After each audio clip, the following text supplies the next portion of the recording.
Today we are going to discuss why consuming 50 grams or more carbohydrates per hour during your endurance event increases the risk of GI distress. Be sure to stay tuned to the end of this video where we are going to provide a special offer from SFuels. Hey everybody, Coach Aaron here. So the first thing that I want to discuss today is the duration of the activity. So different durations are going to call for different intensities, and different intensities are going to change the utilization of, or the ratio of, carbohydrates and fats, or fats to carbohydrates. So if you are in a 2-hour event, you are going to be going at a much higher intensity, which is going to cause you to have a higher ratio of carbohydrates to fats. The longer that event is, the higher the fat to carbohydrate ratio is going to be. Now, by knowing how long you are going to be out on the course, or having an idea, you might end up finding, especially in those shorter events, that you do not need the high or massive amounts of carbohydrates to fuel your activity. Now, we start to think that the longer that we're on the course, we have to maximize the amount of carbohydrates we are taking.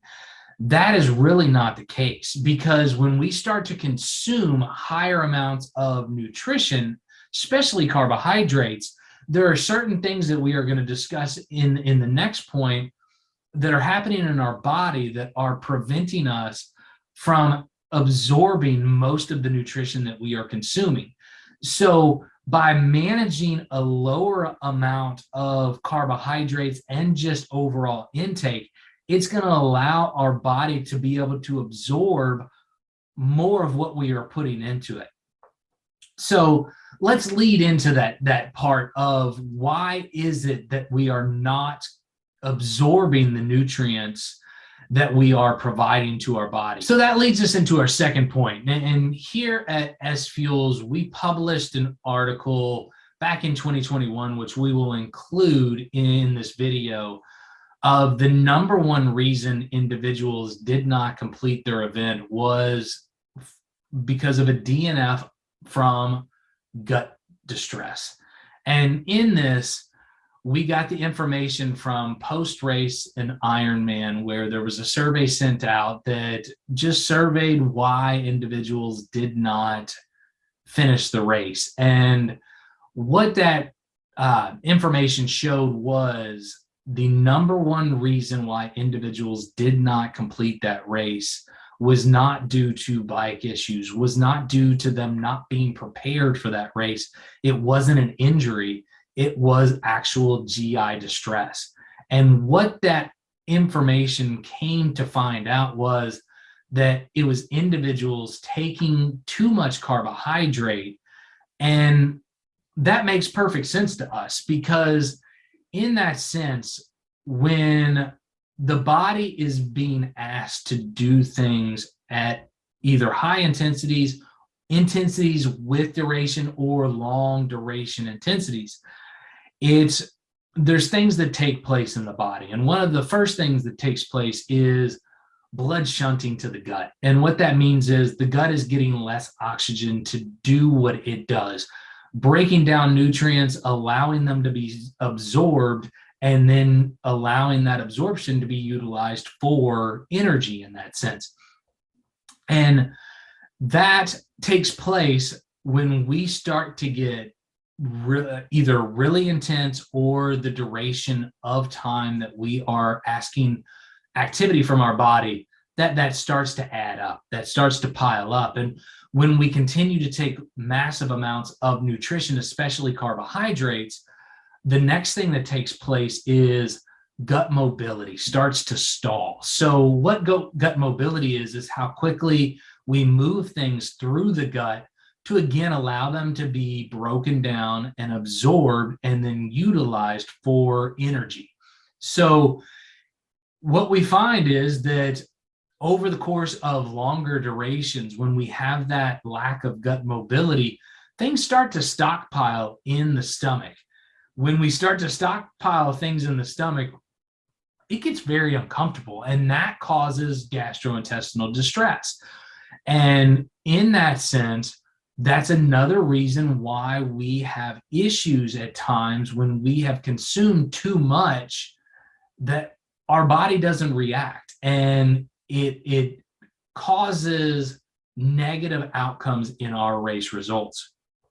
The next thing that adds to that is going to be dehydration. And especially when we're out on the course and we become either slightly dehydrated or extremely dehydrated, again, what we do with that gut mobility is we intensify that level of the gut not moving things through the system.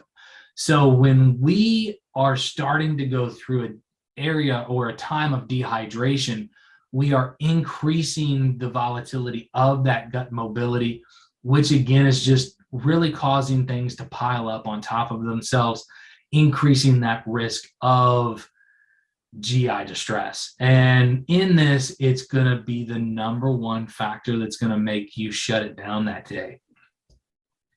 So that leads us to the final piece of this, is that there is a better approach. And that better approach is working on your system to become more metabolically flexible. And this does not matter if you are currently a very, very carb dependent athlete, or you're ahead of the game if you are already somewhat metabolically flexible and oxidize a high amount of fat. But we're going to utilize Matt Kerr in this sense and see where he has come over the course of 3 years, or now 4 years. He started, when we initially did metabolic testing on him, he came out as 0.5 grams per minute of fuel from fat. Over the course of implementing a low carb, healthy fat lifestyle, meaning he was training low, he was taking in lower amounts of carbohydrates through the course of the day and around his training workouts, he had improved over the course of 3 to 4 years that fat oxidation to 1.5 grams of fat per minute utilization. And I think the last numbers I heard, he might be even as high as 1.8 grams of fat per minute. And what that means is that he is able to manage 20 to 40 grams of carbohydrates for whatever length of distance that he's going. And he is decreasing, he's going to have that blood shunting that we talked about earlier, but he is going to decrease the amount of gut mobility not taking place in his body because he's not having to absorb or consume as much. So in that better approach, you have the ability to work on these, and we are going to provide you with the starter guide that we have here at SFuels to get you started. And feel free to ask any questions in the comments, so therefore we can address, and maybe we can help you through that process. But one of the things that we want to accomplish is training in a either low carb or carb depleted standpoint, allowing us to really have the body utilize and learn how to utilize fat as a source of fuel more efficiently. Then over the course of time, the more we get efficient at that, the better utilization of fat we take on, and we might be able to have that same success as Matt in the process of going from 0.5 to 1.8 grams of fat utilization per minute. In this, it's going to allow you to race what I call light, and that means you're just going to be carrying a lot less nutrition to slow you down. You're going to have bigger windows in that sense of not having to rely on massive amounts of carbohydrates or nutrients in that sense. So for those individuals that are looking to make this transition, we are going to provide that information on the starter guide. This is something that each individual one of you can go through and take advantage of and become a better fat oxidizer and allow yourself to really become more metabolically flexible, utilizing more fat that is already stored on your body. Now, I don't want to neglect, if you already have races coming up, you haven't gone through that process of training low on carbohydrates, I'm still going to make the recommendation that by staying around that 40 to 45 grams of carbohydrates per hour, you are going to maximize your ability, because you're not going to create that opportunity for gut distress. Now, one thing I would recommend in those particular sense is having something that you're able to not just drink, because of course we are going to get carbohydrates and nutrients from our fuel on our bike or from our run. I'm going to recommend having something that you can either just one of the gummy type things or something that you chew. So one of our Life bars would be great, just because when you are chewing that in your mouth, you are going to start to develop enzymes, and those enzymes in your mouth from the saliva are going to start the breakdown process of your nutrition that you are consuming at that point.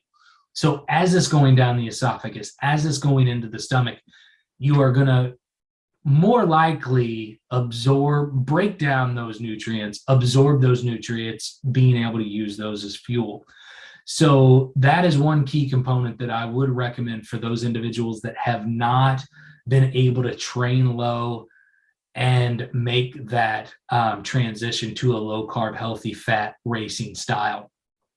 So I would make that approach of consuming something that forces you to chew. Therefore, you're going to have that breakdown you're going to have the production of enzymes allowing those nutrients to be broken down. So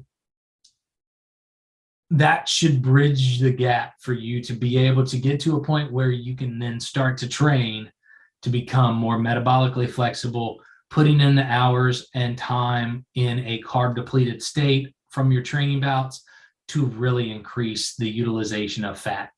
Now, again, if you have any questions, please do not hesitate to put them in the chat below. We are more than happy to have some discussions on how you might be able to take advantage of this. We are also going to provide the link to the number one reason why individuals DNF. We will also provide the link to our starter kit guide to get you started on that process. I'm going to ask you, please do not hesitate and subscribe now. I want to make sure that you are getting our most up-to-date and fresh information from SFuels Monday Mindshare, as well as if you hit that bell, you will be notified when something new comes out. Again, I'm Coach Aaron. I am excited to be the host. I will also remind you, we are still through the end of February, which time is running out, are giving that free bag of Keto 3. So take advantage of that offer that we have at SFuels. I look forward to seeing you next week, and let's go get after it.